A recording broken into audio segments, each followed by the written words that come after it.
Okay, so panoorin natin si Bato na ilaglag lalo si Joel Villanueva. Let's go.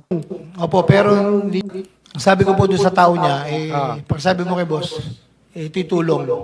Tulong, sinasabi ko po. So ayaw kasi ni Joel Villanueva ng flood control. Pero according to Henry Alcantara, humihingi daw si Joel Villanueva ng project na i-insert niya na worth 1.5 billion. So diniscarte ni Henry Alcantara. And hiniwalay-hiwalay niya yung hiniwalay-hiwalay niya yung pera sa ang program funds niya yata finanel, tapos yun yung natanggap allegedly ni Joel Villanueva. Now, eto si Bato, inaabogado niya to, okay?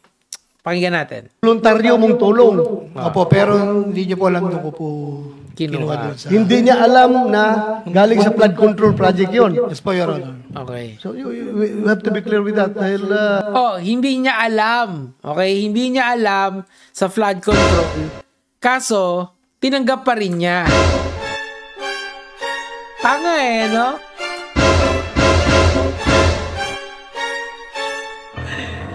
Ang point doon, dapat hindi tumanggap. Galing sa flood control, hindi galing sa flood control, dapat hindi tinanggap. Bobo ba to? Bobo ba to di ba? Kasi kiniklear niya, kita mo yung babae sa likod, natatawa na rin. Bato naman O, tuloy natin. Yes po. Yun lang. Yes, Mr. Chair, may I po, hindi ko po maalala kung paano pong na sinasabi niya na nagbigay ng 600 million na pondo. Kasi yung pong pondo na yon, parang siya naman po ang nag-implement. Siya rin po ang kausap kung kausap po niya si Centro Joel, hindi ko na po masundan yon, Mr. Chair. Nabangitan po niya yung problemang ganon, pero hindi po ako aware na gano'n dun sa sinasabi niyang flood control. Hindi po kaya nga, gusto ko sabihin sa inyo, kung sabihin nyo involved si Senator Villanueva sa flood control, right here, right now, mag-resign ako sa pagkasenador. Kung sabihin mo na humingi siya sa inyo na flood control, dahil ilang taon ko nang naririnig yan na sinasabi niya na... So, hindi naman yan yung tamang line of questioning Dapat, ang tamang line of questioning dyan, or at least yung pinaka may sense to defend Joel Villanueva, is that hindi siya tumanggap ng pera sa kahit anong proyekto, 'di ba? Dapat i-deny mo yung mismong idea na may project. Gets tuloy.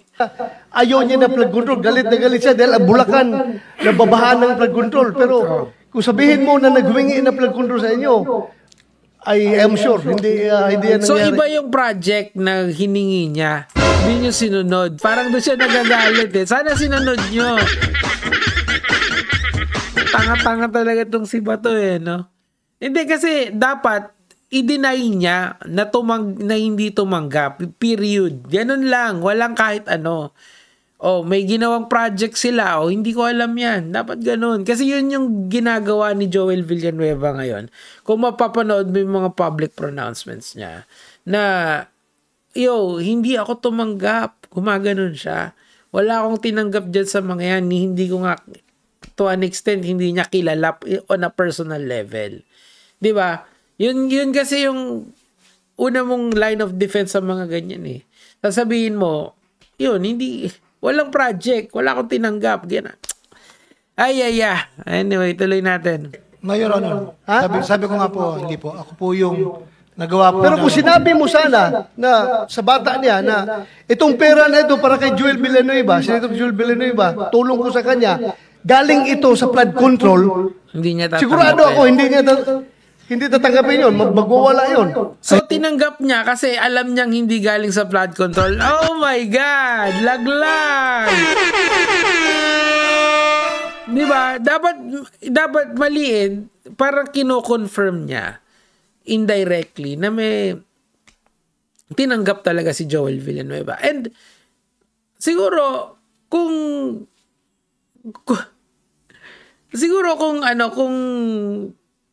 kung talagang meron, edi di sa kasi parang umamin di ba? Parang inamin niya na indirectly. And ang masakit dito kasi, magkakakilala sila on a personal level. Di ba? Kasi hindi lang basta sila magkasama sa Senado, magkasama sila sa minority bloc ngayon low-key DDS senator or DDS senator din yan si Joel Villanueva. Di ba? So on a personal level, alam nila yung isa't isa. This is indirectly confirming na may tinanggap nga or may nakuha nga si Joel Villanueva. This is far even worse than yung sa rhetorical statement ni Senator Erwin Tulfo. Kasi malinaw yung sinabi ni Sir Erwin di ba? Sometimes pag you bend the law, tas may context yun na about dun sa pagsusoli ng pera. Ito naman kasi, ang context nito sa pagtanggap ng illicit funds. Gets? Angin. Mind blown ka talaga Actually, may magandang explanation dito si Fiscal EJ. Siyempre, abogado yon, mas magaling sa akin yon pagdating sa mga ganito. Pero as someone na normal citizens like you and me, syempre, iisipin natin kung ano ba talaga yung punot dulo nito. Ang punot dulo nito, kung ikaw ay isang politiko, bawal kang tumanggap ng kahit anong pera sa proyekto ng gobyerno, whether it's coming from flood control projects or multipurpose building, it doesn't matter. What matters is you do not receive. Ngayon, etong si Bato, napakatalino, in so many words, kinonfirm niya na nakatanggap talaga indirectly, kinonfirm niya indirectly, nakatanggap talaga na not knowing na parang naisahan si Joel Villanueva kasi nagawa yung gusto niya through means na hindi niya gusto. Mind blown ka talaga minsan talaga yung pag-iisip hindi na common talaga. Agree, Your Honor. Kaya hindi ko po sinabi. Hindi ako didipisahan yung kasamahan ko I just to be honest. Hindi niya didepensan, ilalaglag niya lang. Okay, sir. Honest with you. Alam ko yan, galit na galit siya sa flood control si Joel Villanueva. Ilang budget hearing niya dito, siyang pinakamaingay na nag-criticize sa DPWH dahil sa flood control. Pero kung sinabi sana ninyo na yung tulong mo na binigay mo, galing sa flood control, baka sasakalin ka pa noon. Oo nga, pero tinulungan pa rin niya, 'di ba? Indirectly, tinanggap pa rin niya kung ano man yung tulong na binigay ng district engineer. Point here is that dapat hindi ka humihingi ng tulong sa ibang departamento or ng ano bang tawag diyan? Lagay, kickback, 'di ba? Come on. Tale as old as time is. Ang masakit dito, Bato is speaking like walang care. Alam mo yung, kailangan kasi, dahan-dahan ka dapat sa mga ganyan. Kaya si Bongo, palagay ko si Bongo, pag nagsalita siya, may script siyang binabasa, di ba? Yung script na binabasa niya has limited number of words para hindi siya magkamali. Hindi siya malagay hindi siya ma-out of context. Kasi, panoorin niyo si Bongo. Has he ever done an interview na wala siyang binabasa, 'di ba? Walang spontaneity. Bakit? Kasi baka magkamali ka Pag nagkamali ka, sasabit ka, baka lumala, 'di ba? So far sa kanila safe si Bongo, si Mark Villar. Sa isa yan. Hindi rin nagsasalita yan masyado. Bakit? Kasi pag nagsalita siya, headline. Eto, putek men, yung kaibigan niya, magka-block sila Nilaglag sa 10th floor alam mo, minsan talaga entertainment ko talaga tong mga tong Senate na to. Ganito, oh my God. Talaga. I agree, thank you po. Yun lang Mr. Chair. Good day po sa lahat. Ayan, si Fiscal EJ. Ayokong ibigay sa inyo yung niya yung argument niya. Kaso maganda talaga.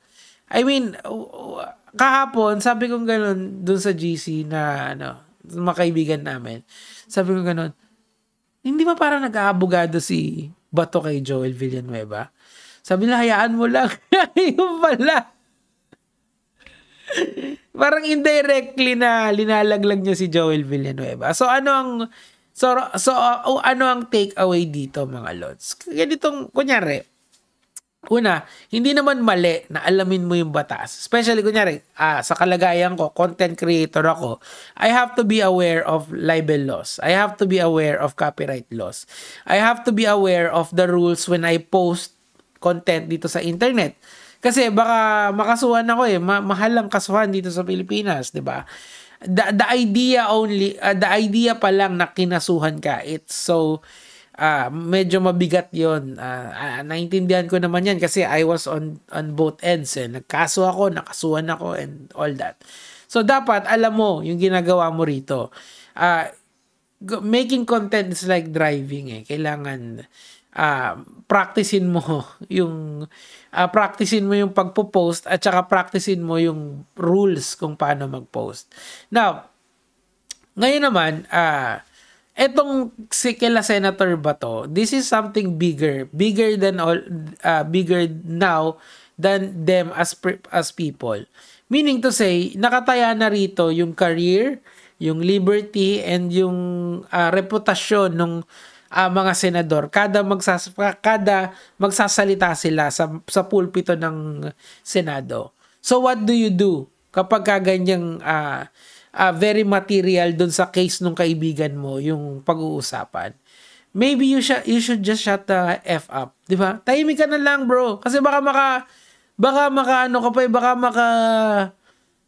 makasama ka pa dun sa kaibigan mo, di ba? So, thank you. May content na naman kami, Bato. Gaya mga lods.